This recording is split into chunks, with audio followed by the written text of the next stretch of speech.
So today I'm going to talk about the carnivore diet and electrolytes and what I have taken in the past and what I'm taking now.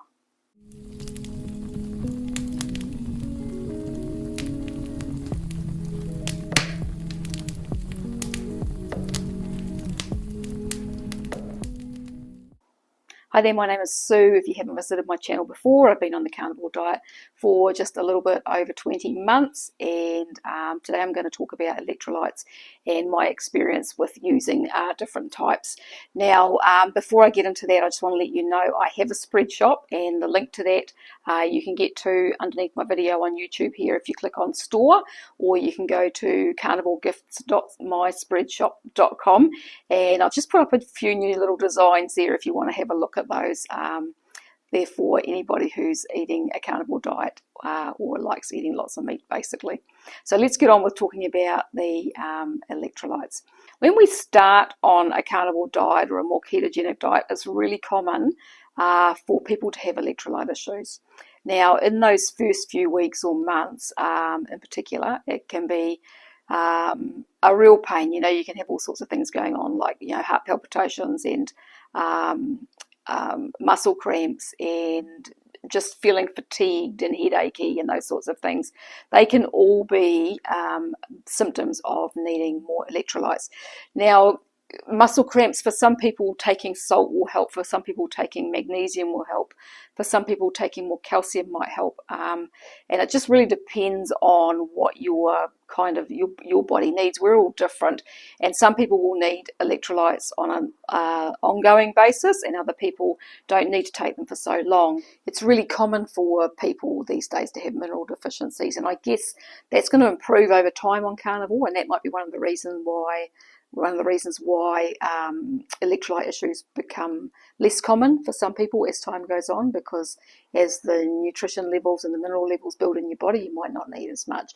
But if you do need some kind of support for electrolytes, then finding a product that really works for you is kind of really important. Over time, my requirement for electrolytes has changed. So as I said, I've been on the carnivore diet now for almost 2 years, and when I first started, my requirement for electrolytes was pretty high. I was having a lot of oxalate dumping for a long time, and so when you're dumping oxalate, your body needs more electrolytes there as well, because oxalate will bind to magnesium and it'll bind to calcium. And so this is probably one of the reasons why some people have more need for electrolytes when they start on carnivore, and why it may go on for longer for them. So for me, it was over a year. I actually needed quite a lot of electrolytes, and I was using a product called Boost. This is it here. And it's very good, but this has actually been discontinued and isn't available anymore. But the company does have another product, and I'm going to talk about that later, which is basically the same product but a liquid version. Now, I took that pretty much every day, sometimes multiple times a day, for probably close to a year, because what I would find is that I would have times where I'd get really kind of headachy and just low in energy and stuff, and I found that really helped. I didn't have a whole lot of trouble with cramps. I get a little bit off and on, but I was getting heart palpitations as well. That's something that I had going on too. So I found that this product really helped. It helped so much. I used to actually take it in the car with me if we were going shopping or anything like that, and I would have it in my water bottle, and so I always had some on me just in case I needed it. One of the reasons that electrolytes become such a big thing when we start on carnivore or a keto diet is that in those first weeks or months, you know, when you stop eating carbohydrate or really reduce it, your body is dumping a whole lot of water. And so with that water goes electrolytes. So it'll flush out, you know, the salt and the potassium and the magnesium and the calcium with your urine via your kidneys. And so that's one of the reasons why our need for electrolytes goes up. But over a longer period of time, I kind of question why, or used to question why some people still needed these electrolytes going on over a period of time. And what I've kind of realized is that I think that for some people it's the oxalate dumping, and then for other people I think that they just are drinking too much water. You know, we have been so indoctrinated into the whole, you know, you've got to drink 8 glasses of water a day to detox your body and flush out the toxins and everything else. But the more that I listen to different information, the more I'm kind of realizing that that's probably not the case.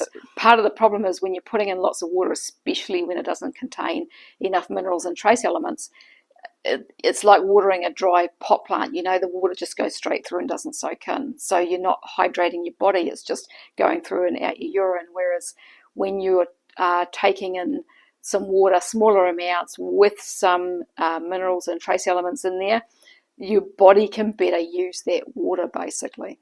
So what am I using now? So I was using Boost every day, multiple times a day, and but now that's not available. As I said, one of the things that I use because I seem to have less requirement for all of those things is just salt. So I had been using just some salt under my tongue or a pinch of salt in my water, but now I'm actually making Sole. I'd forgotten about Sole. I used to make it a few years ago. So if you haven't heard of Sole, all it is, it's really simple, is you just get some really good quality salt. So some Redmond's real salt or some Himalayan salt or some Celtic salt, salt that hasn't been processed. And the reason for that is it contains about 80 minerals and trace elements. When it's processed salt, they take all of that out of it, and so it's only sodium chloride. So you want the good stuff, you know, the stuff that hasn't been processed. And all you do is you put a few tablespoonfuls of that into the bottom of a jar, and then you fill the jar up with some filtered or distilled water. And you give it a shake, let it sit for 24 hours. Now, what happens is a lot of that salt dissolves into the water. If it all dissolves into the water and there's none left in the bottom, you need to put some more salt in there because it's not enough. You want to get to the point where there is so much saturation in that water that there is still salt crystals in the bottom and they don't dissolve. And then what you do with that is you put a teaspoonful of that into your glass of water. And so you might taste it very slightly in the water, but not a whole lot. You might have a very slightly taste. You don't want it to be super salty. But what that does is that water is completely saturated in the salt and has all the mineral content and the trace elements in there. And then your body allows your body to better be able to use that water when you're drinking it. So one of the people that I'd actually been listening to recently who was talking about water consumption and how we drink way too much is Mary Ruddock. So Mary's really interesting to listen to. I love her channel. And so she goes around and she spends time with a lot of people who are still living traditional kind of hunter-gatherer lifestyles or living very traditionally. And what she said was that the hunters like the Hadza, when they go out hunting, she said, or even in their day-to-day life, they don't drink very much water. She said they'll go out hunting and her film crew are all getting dehydrated and drinking gallons of water, and the Hadza aren't drinking. They're just out there in the heat doing their hunting and their bodies don't seem to need the water. So that's something that I think that has been a misconception in our Western societies, is that we need to drink all this water, and I think it's not doing us any favours. But if we are going to drink it, I mean, I've been trying not to drink as much, but in the summertime here in New Zealand it's been really hot, and so I get really thirsty.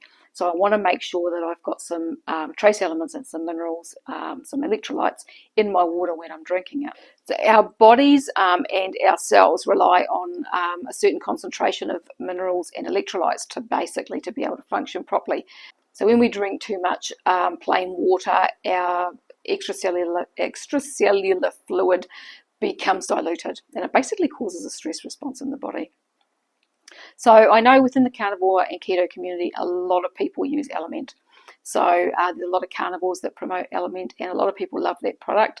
But for me, it just kind of didn't make sense to have just 3 minerals. I mean, it's mostly salt in the form of sodium chloride, and then it has some magnesium malate and potassium chloride in there. To me, that to just bundle three elements together doesn't kind of fit in with the way that nature actually works. So the products that I use, the electrolytes that I use, as I said, I was using Boost, which is no longer available. They used to have a product called Boost and a product called Charge, and they were both basically the same product. One was flavoured and one wasn't. And then they also have a liquid version, which is still available, called Trace. Now, this is the same product as the Boost, except the Boost was powder and this is liquid. This is made from seawater, and so they've obviously reduced the salt in it because it's not super salty. It actually has quite a nice taste in the water, I think. I really like it. Very, very subtle taste, but it does have a flavour. And so this contains over 70 different minerals and trace minerals, and every teaspoon of this stuff contains over 1800 milligrams of ionic sea minerals.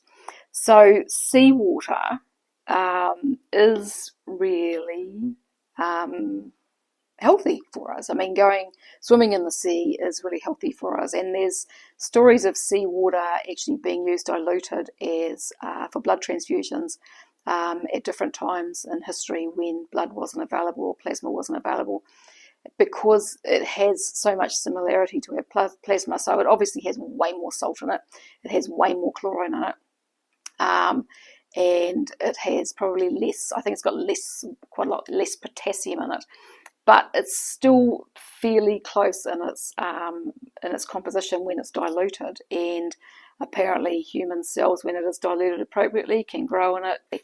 To me, that makes sense. It's something that's come out of nature and something that our bodies know about. You know, our bodies have evolved with the ocean forever, you know, so that's something that just makes sense to me.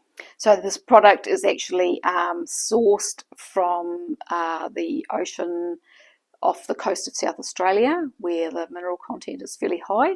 Apparently, I was just reading some stuff in different areas of the ocean, the mineral content is different, and at different levels as well, different depths, the content of the ocean water is different. So I had actually not taken this for a while. I'd kind of almost forgotten about it, but what's been happening just lately is that my feet have been swelling again with the heat. And I've been using the salt, and I'm thinking, am I using too much salt? I don't know. And then I've just started using this the last probably 3 days, and my feet haven't swollen. So, and it actually makes me feel really good. So all you do is you pop about half a teaspoon of this into a glass of water, and just drink that, and you can have a few of those a day, and it's putting all those trace elements and those minerals into your body every time you have your water. So it is an electrolyte drink. It is you're basically making your own mineral water, I guess, and it works really well, and it's not overly expensive either. So when it comes to the minerals like magnesium and potassium and salt and everything, they're all very well, but we need those trace minerals as well for things to function properly. The minerals and the trace minerals are like the little sparks that ignite the engines, you know, in our cells. And so if we're deficient in any of those, things aren't going to be working quite right. And by taking a product like this, you're getting those extra little bits that your body needs to function properly. So I'm going to pop a link to this product below. You can go and check it out yourself. They ship all over the world, this company. They're really good to deal with. I've been buying their products for probably 2 or 3 years now, and I really like them. So the other option is to use the Soleil if that's what you want to do. It's just my experience just the last few weeks has been that the Soleil wasn't quite enough, or maybe it was just a little bit too much salt. I'm not really sure which it was, so I'm still having a bit of that, but I'm also having the Trace, and things have been a lot better. So yeah, link is below. If you've got any comments or questions, do pop those below, and I'll get to those as soon as I can. If you like this video, make sure to subscribe so if you want more. And I thank you very much for watching this, and I will talk to you again another day. Bye for now.